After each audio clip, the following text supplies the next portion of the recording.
There are numerous projects, past and present, that have attempted to build centralized KYC, Know Your Customer, solutions. The imminent death of Bloomberg's entity exchange platform due to lack of uptake is the latest confirmation of this fact. Generally, these fall into one of several categories. 1. The silo model, where a company intends to create a central repository that they own and monetize, is the most problematic. 2. The mutualization model, where a consortia of companies intend to create a central repository that they share. It seems a better idea at first, but it is not, since the data can be used here as well. Sharing model, where a group of companies agree on standards to exchange information on request, seems like an even better idea. But it also stinks for all the same reason. Serious faults with centralized KYC. A very centralized KYC project has serious faults that are the same in every FATF jurisdiction, which is everywhere and anywhere you want to transact. These critical problems have proven so far to be insurmountable. First, a centralized KYC repository is a great hacker target. Ironically, the purpose of KYC was to secure the data and minimize any possibility of identity theft, all the while allowing each financial institutions to pull the data on a person anytime they want.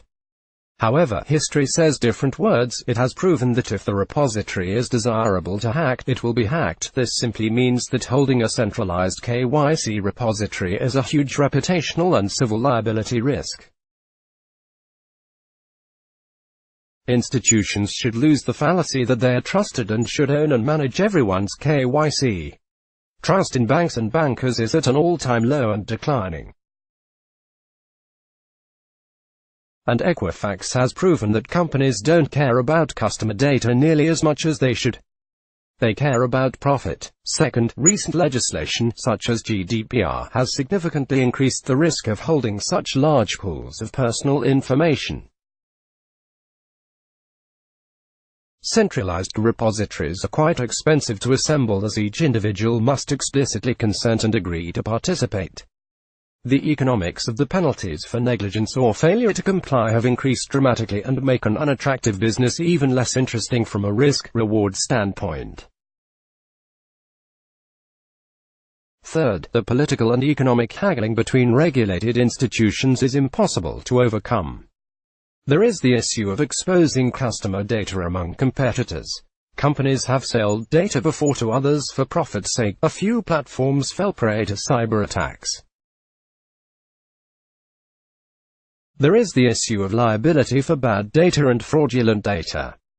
There is the issue of who pays how much. Some companies have lots of analyzed customer data and some don't. And there is the regulatory requirement that the company retains legal responsibility for the KYC. Finally, there is the question of who actually owns the personal KYC data and who can profit from it. This is a tricky question that is yet to be answered by the court. Until then, the so-called ideal model for KYC continues to rot.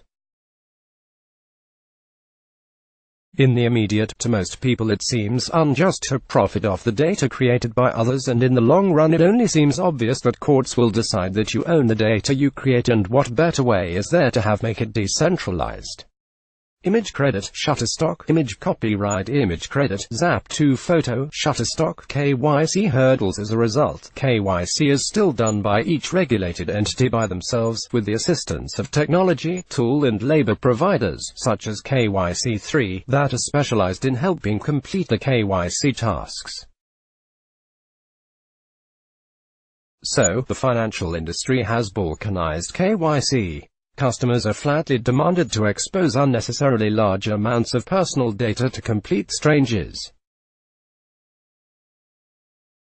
The whole process is a negative experience, as non-standard as the proclivities of the compliance officers inventing the requirements.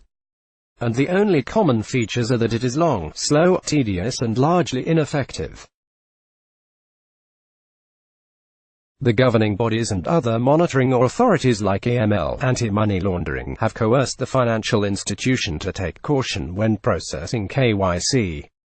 Now, this may be a good idea, but it's expensive too, and it is slow, causing inconvenience to businesses, resulting in sorrowful customer experience.